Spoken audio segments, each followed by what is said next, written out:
ከህፃንነትሽ ጀምሬ እኮ ገላሽን አጥቤ ነው ያሳደግኩሽ። ትሰሚያለሽ?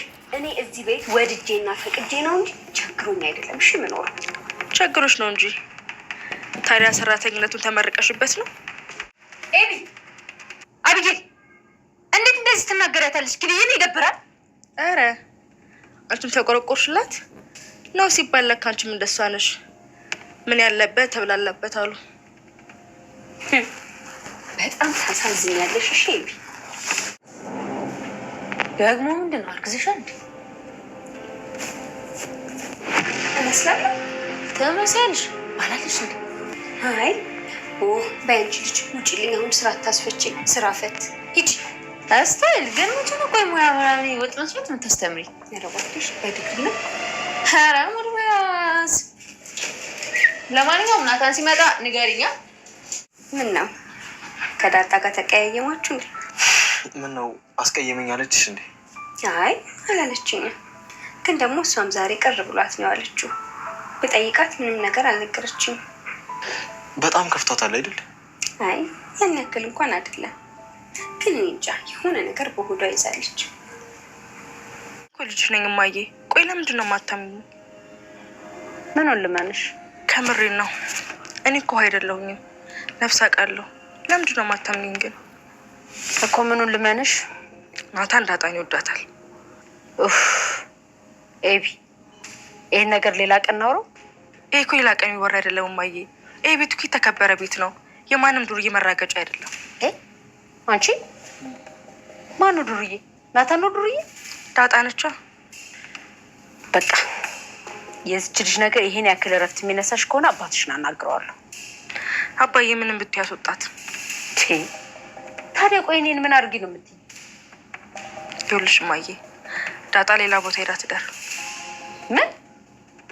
አንቺ ልጅ በቃ እሺ፣ አፍሽን ዝጊ። ነገርም ሲበዛ ይመራል። ተነሽልኝ፣ ተነሽ እማዬ። ናታን ዛሬ በጣም ነው የደነገጠው። ምክንያቱም ደግሞ ኤቢ የምትባል ተንኮለኛ በዳጣ ስልክ እንግዲህ ስልኳን ወስዳ ዳጣን ተመስላ ናታንዬ እወድሃለሁ፣ አፈቅርሃለሁ ያላለችው ነገር የለም ማለት ነው። እንግዲህ ጋሽ ደረጀንና እትዬ ማርታን ስለምፈራ ነው እንጂ አንተን በጣም ነው የምወድህ፣ ክላስ ብመጣ ሁሌም ደስ ይለኛል፣ ግን ደግሞ እነሱን ስለማከብራቸው በጣም ስለምፈራ ነው። ስለዚህ እንደምትረዳኛለህ ብዬ ተስፋ አደርጋለሁ እያለች ብዙ ነገሮችን ቀባጥራ ነበር የጻፈችለት። እሱም ዳጣ መስላው እንግዲህ በጣም ነበረ በቃ የእውነት እስከማይመስለው ድረስ እውነት ነው። ግን ዛሬ ምን ሆነሽ ነው? ምን አግኝተሽ ነው? እያለ እሱ ራሱ ለራሱ ጥያቄ ሆኖበት ነበረ። ግን ማለት በቃ እንደዚህ ይሆናል ብሎ ስላላሰበ አውርቷታል ማለት ነው። እንግዲህ ብዙ ነገር ካወሩ በኋላ እስከ መጨረሻው ካወራች በኋላ እንግዲህ ወይዘሮ ኤቢ የምትባል ተንኮለኛ ማለት ነው ከዛ ቀጥታ እንግዲህ እሱ ጋር ወሬያቸውን ሲጨርሱ ለእናቷ ደውላ ነይ ጉድሽን ናታንና ዳጣ የሚሰሩትን ነገር ነይ ጉድ ላሳይሽ፣ ይሄንን አታምንኝም፣ አንቺም አባዬም ብትሆኑ አታምኑኝም፣ ሁሌ እኔም ውሸታም ነው መቼም የምታደርጉት፣ አሁን ይሄንን ደግሞ ባይንሽ አይተሽ እስኪ ትፈርጃለሽ፣ ስለዚህ መተሽ አንቺ ብቻ ሳትሆኚ አባዬ ማየት አለበት ብላ ነበረ ከውጭ ጠርታቸው የገቡት። እንግዲህ እንደደረሱም ስልኩን ቀጥታ አማያይሽ አይሽ ነይ ብላ ነበር የሰጠቻት። እንግዲህ ወይዘሮ ማርታ ስልኩን ተቀብላ ከጇ ላይ ከኤቢ ላይ በቃ ዝም ብላ ነበር የሸሸገችው። ምክንያቱም ጋሽ ደረጀ እንዲሰማ አልፈለገችም። እባካችሁ ተው፣ ነገ ተሳፋሪ ነው ሰውዬ፣ ስለዚህ ምንድን ነው ብላ ነበረ ያስቆመቻት ማለት ነው። ጋሽ ደረጀ እንግዲህ ወደ ክላሱ ከሄደ በኋላ ልረፍ ብሎ ሲወጣ ምንድን ነው የተፈጠረው እያለቻት ነበርና እንግዲህ ናታን ደግሞ እውነት መስሎት ዳጣ መስለው፣ ዳጣ ደግሞ በአጋጣሚ ምጥት ብላ ነበረ ክላሱና ምጥት ስትል ምን እያልሽ ነበረ? ግን አንቺ የምርሽን ነው? በዚህ ልክ ስሜት አለሽ ለኔ ሲላት ነበርና ምንድነው ስለምን ስሜት ነው የምታወራው ነገር እየገባኝ አይደለም ምናምን ብላ ድጋሚ ስጠይቀው እንዴ ምን ማለት ነው? ቅድም ምን እያልሽ ጽፌልኝ ነበር ሲላት እንዴ ኧረ እኔ አልጻፍኩኝም ስልኬም እንትና ውሃ ጋና ያለው ምናምን ስትል በጣም ነው የደነገጠው ናታን አለ ማለት ነው። አዎ እውነትሽን ነው። ኦኬ ለካ ኤቢ ተንኮል ነው ማለት ነው ብሎ እንግዲህ ቀጥታ ወደ ሳሎን ነበር የሄዱት። ሳሎን ሲሄዱ ኤቢ እንግዲህ ስልኩን ከፍታ ለእናቷ ልታሳያ ስትል ዳጣና ናታን ደረሱ ማለት ነው። ከዛም እንግዲህ ምንድነው እየሰራች ያለሽው ምናምን ነይ ጉድሽን አንተም አንቺም ይሄን የኛ ቤት በቢርጎ ቤት አረጋችሁት አይደለ? ይሄ እኮ የተከበረ የአባወራ ቤት ነው፣ የእናትና አባቴ ቤት ነው። ስለዚህ የኔንና እናትና አባቴ ቤት ደግሞ እናንተ እንደፈለጋችሁ የእናንተን ተማባያ አይደለም ብላ እንግዲህ እልፍ ያለ አማርኛ ነበር የተናገረችው። በዛም እናትየዋ እንግዲህ በጣም ነበር የተቆጣችሁ። ምንድነው እናንተ ልጆች? ከዛ ናታን እንግዲህ አይደለም ማዬ በዳጣ ስልክ እሷ ራሷ ነች ጻፈችልኝ ሰዓቱን ማየት ትችያለሽ ነበር ያላት። ከዛ እንግዲህ እንደዛ እየተከራከሩ ያለ ስልኩን ኤቢ ብድግ አድርጋ ይዘው ቀጥታ ወደ ውሃ አለችበት ክላስ ነበር ሄደችውና ውሃን እንቺ ፓተርኑን ፍችልኝማ እያለቻት እያለ ፓተርኑን እሺ ብላ እንግዲህ ውሃ ተቀብላ ስትደርስ ዳጣ ከኋላው ቀጥታ ነው የመጣችው። ዳጣ ስትመጣ ናታንን ወይዘሮ ማርታ ጠይቀው ነበር። ምንድነው ኤቢ እያለችኝ ያለችው? ምን ፈጥራ ነው ማለት ምን እያለች ነው ስላት፣ ኧረ ዝም ብላ ነው ማየችል ዝም ብላ ነው በቃ ማታመጣው ነገር ማጥነሰው ተንኮል የላትም በቃ ኤቢ በጣም ከምችለው በላይ የሆነችብኝ ነው ምናምን ሲላት፣ ምንድነው እና ዝም ብላ ነው ከመሬት ተነስታ ነው ይሄን የምታወራው ነው መትለይ ስትለው፣ አይ አለ ግን ያወራችኝ እሷ ናት፣ ሲቀጥል ደግሞ ባለጌ ናት በቃ የብልግና ወሬ ነው ያወራችሁ ምናምን ብሎ እንግዲህ እንደዛ ሲላት፣ ምንድነው እናንተ ልጅ የምትሉት ብላ እናትየዋም ተቆጥታ ወደ ክላሷ ሄደችው። እና ዳጣም እንግዲህ ሄዳ ገባች በክላሷ። ኤቢን ስልኬን አምጪ ብትላ በፒስ ብትጠይቃት አልሰጥሽም ስትላ፣ አንቺማ ይሄንን ቴክስት አይቶ ሳትዋረጂ ላንቺ አልሰጥሽም ስትላት እንግዲህ በቃ በካልቾ ብላ ነው ዘወራ ውሩር ያደረገቻት ዳጣ ማለት ነው። ኤቢ ሜዳ ፍንጭር ነው ያለችው። ከዛም በኋላ እንግዲህ ስልኳን ተቀብላ ሄዳ ዳጣ ቴክስቱን አይታ ወዲያው ነበር ያጠፋችው። ካጠፋች በኋላ እንግዲህ ክላስ ሄዱ። ወንድ ከሆንሽ ስልክሽን ፈተሽ ለማየ አሳይ ስትላት ዳጣ እንግዲህ ፈታ አሳይታታለች። እናትየዋ ደግሞ ምን አለ የት አለ ምንድነው የምትውይ ስትላት ኤቢ በጣም ነው የደነገጠችው። እንደሌለተችው አሁን እንደሌታው ነው። ከዛ ጭራሽ ምን ብትል አሪፍ ነው የናታን ስልክ ይታይልኛል አለችም። ወይኔ ተንኮሏ ጥግ እኮ በስማማ አንዱ አልሳካላት ሲል አንዱ እና እናትየዋም እንግዲህ ያው በመጨረሻ ላይ አቦ ጉዱልኝ ብላ ተነስታ ነው ወደ ክላሷ የገባችው።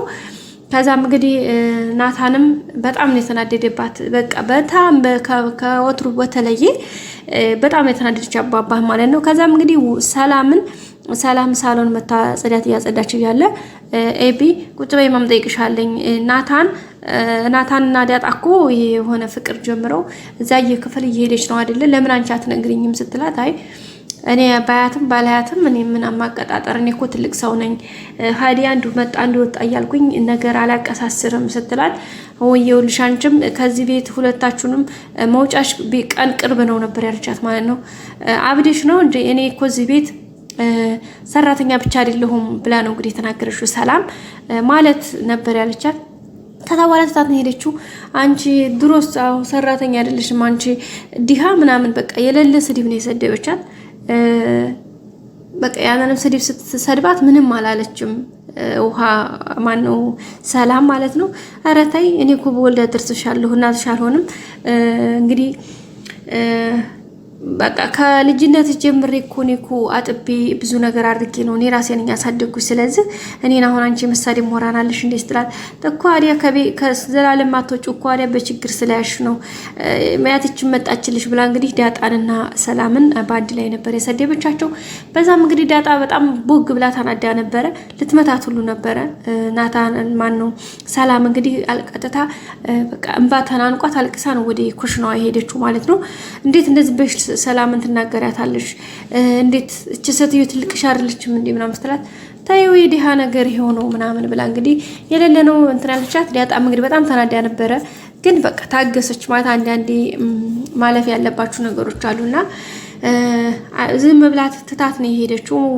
እንግዲህ ሰላምም ሄዳ ኩሽና ያለቀሰ የነበረ ዳጣ ከዛ ሄዳ እንግዲህ አይዞሽ ምናምን ብላ ትንሽ ራሷን ለማስረሳት ነበር የሞከረችው። ናታን እንግዲህ በጣም ፈርቶ አፍሮ ስለነበረ ዳጣ እኮ ኦልሬዲ ቴክስቱን ስታጠፋ አይተዋለች ብታጠፋውም እንኳን።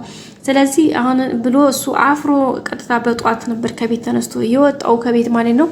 ከዛም ወደ ውጭ ብሎ በቃ የዳጣን አይን እንዴት ብሎ እንደሚያው በጣም ነበር ያፈረው። ዳጣ ለራሱ በቃ አፍሮ ነው መሰለኝ እያለች አውቃበት ነበርና ሰላም ምንድነው ነገሩ ስትላት ምንድነው የተፈጠረው? ማታ እኮ ሲጨቃጨቁ እየሰማችሁ ነበር ብላ ነበር ዳጣ ጠየቀቻት። ዳጣም እንግዲህ ያ የተፈጠረው ነገር ከባድ ነው ብቻ ኤቢ የምትሰራው ነገር በጣም ከባድ ነው። ኤቢ እንግዲህ ያልሆነ ነገር በእኔ ስልክ ለናታን ጽፋለት ነው ነበር ያለቻት ማለት ነው። እና ምን ብላ ነው የጻፈችላት ስትላት ያው መናገር አልፈለገችም። እና ዳጣ እንግዲህ የተወሰነ ከቆይ በኋላ ሰላምን እርጉዝ ነሽ ወይ ብላ ጠይቃታለች። እና ሰላምን በጣም ነው የደነገጠችው። እንዴት እንደዚህ ልትቻይልሽ እንዴት ከየት አመጣሽው ነበር ያለቻት ማለት ነው። አይ እርጉዝ ትመስያለሽ እኮ ባላልሽ እንዴ አግብተሻል እያለች ድጋሚ እየጠየቀቻት ነበረ። ሰላም አራንች ልጅ ባከሻፍሽ እንጂ ምንድነው የምታወሩ ብላ እንግዲህ እሷን በጣም ደንግጣ ሆዷንና ልብሷን ሸሸጋ አድርጋ መለስ ብላን ወደ ስራዋ ሄደው። እኔ ግን ሲመስለኝ ውድ ቤተሰቦቼ ጋሽ ደረጀ እና ሰላም ግንኙነት እንዳላቸው ነው። ምክንያቱም ጋሽ ደረጀ ራሱ ባለፈው ስለ ሰላም ወይዘሮ ማርታ አስጠይቀው በጣም ሲደነግጥ ነበረ። በቀጣይ ክፍል ይዘን እንመጣለን። እስከዛ ሰላም ቆዩ።